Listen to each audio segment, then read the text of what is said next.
Tina ang dahilan kung bakit itong si Lynette ay ginusto ang maging abogado. Nais niya kasi itong matulungan at walang ibang makakatulong sa kanya kundi si Lynette lamang.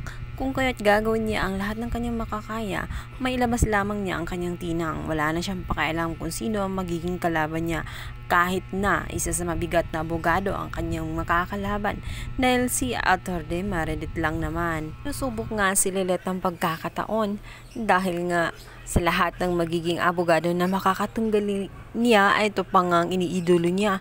Kung kaya't wala na siyang pakialam kundi lalakasan na lamang niya ang kanyang loob.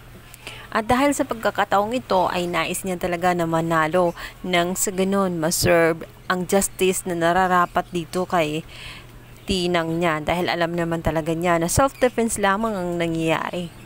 Nung araw kasi na pumunta ang anak nitong si Mrs. Montenola ay galit na galit ito.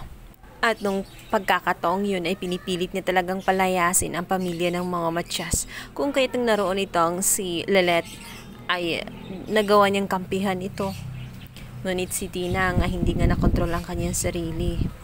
Hindi siya pwedeng umalis doon dahil alam niya na nabayaran niya ang lote na yun at nakapirma nga ang kanyang ina.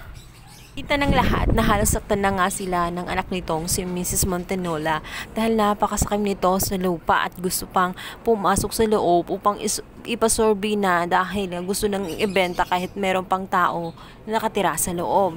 Napakawalang modo nito kahit ang kanyang kasakiman ay nagbunga na siya naging dahilan ng kanyang pagkamatay.